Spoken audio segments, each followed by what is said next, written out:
Teman-teman, jumpa lagi. Semoga masih dalam keadaan sehat ya. Amin. Sebelum belajar, yuk kita berdoa. Let's start our lesson by saying basmalah.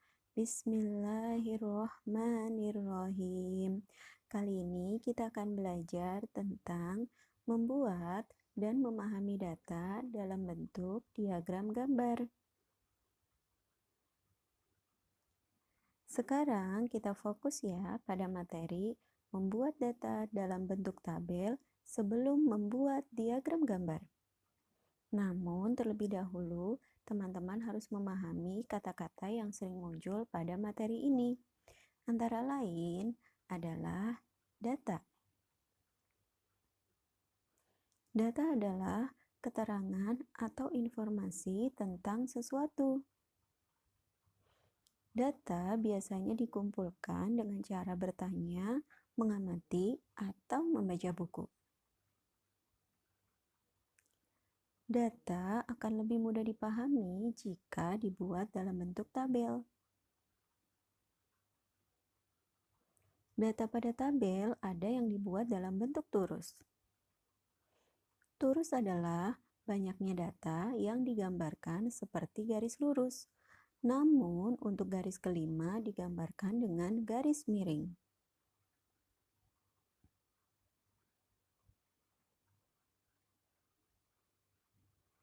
Contoh yang pernah kita lakukan adalah pada pemilihan ketua kelas.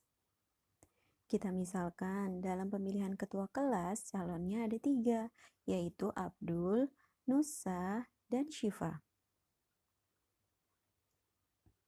Ketika perhitungan suara, biasanya kita akan menuliskannya dalam bentuk turus.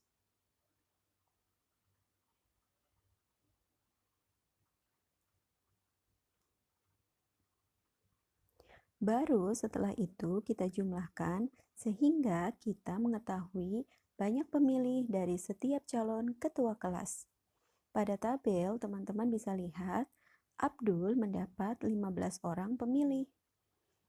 Nusa mendapat 20 orang pemilih, sedangkan Syifa mendapat 10 orang pemilih.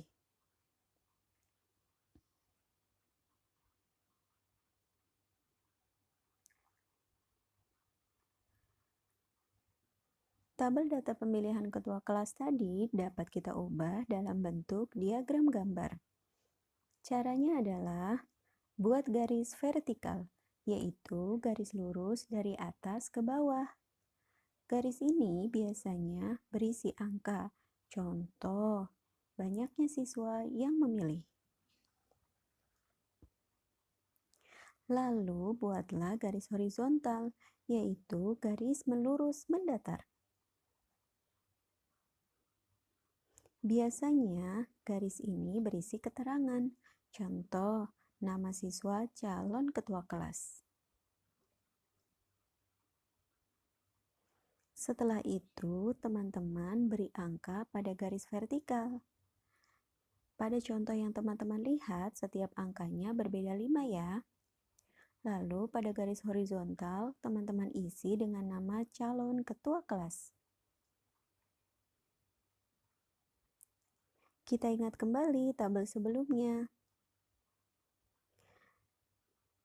Abdul mendapat 15 orang pemilih, sehingga gambarnya ke angka 15.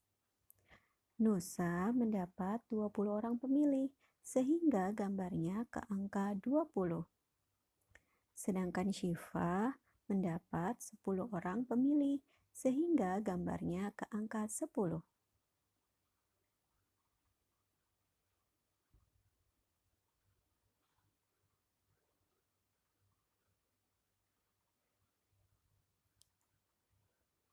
Contoh lain adalah Rio duduk di depan rumahnya sambil mengerjakan tugas sekolah, yaitu menghitung jumlah kendaraan yang lewat. Didapatlah data seperti pada tabel berikut. Mobil yang lewat ada 3, motor yang lewat ada 8, sedangkan kendaraan umum yang lewat ada 6. Kemudian, Rio membuatnya dalam bentuk diagram gambar.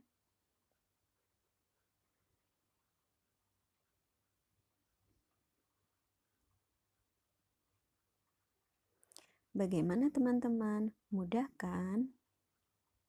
Semoga teman-teman dapat memahami cara membuat data dalam bentuk diagram gambar ya.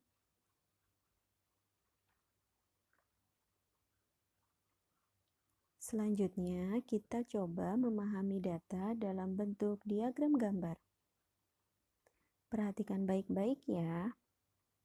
Kita akan membaca datanya dari garis horizontal ke garis vertikal. Berat badan 40 kg dimiliki oleh 6 siswa. Berat badan 41 kg dimiliki oleh 12 siswa. Berat badan 42 kg dimiliki oleh 15 siswa karena gambarnya berhenti di antara nomor 14 dan 16. Berat badan 43 kg dimiliki oleh 18 siswa. Sedangkan berat badan 44 kg dimiliki oleh 9 siswa. Karena gambarnya berhenti di antara nomor 8 dan 10. Sekarang kita coba jawab pertanyaan berikut ya.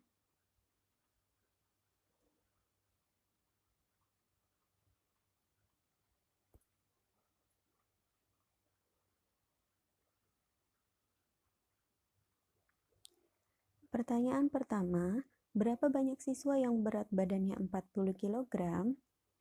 Untuk menjawab pertanyaan ini, teman-teman fokus pada gambar yang pertama dari diagram, bahwa berat badan 40 kg dimiliki oleh 6 siswa.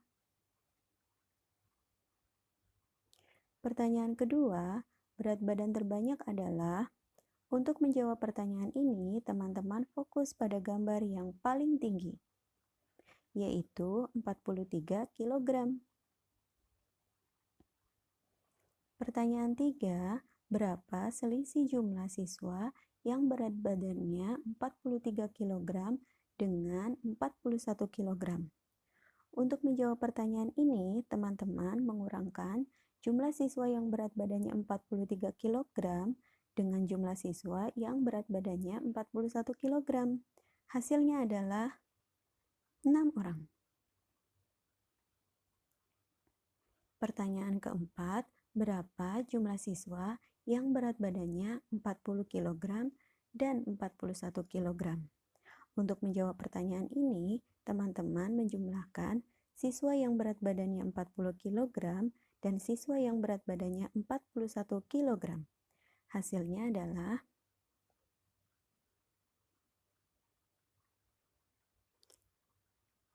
Subhanallah, keren. Kepandaian teman-teman bertambah lagi. Let's close our lesson by saying hamdalah. Alhamdulillahirabbil alamin. Sampai jumpa lagi teman-teman. Assalamualaikum.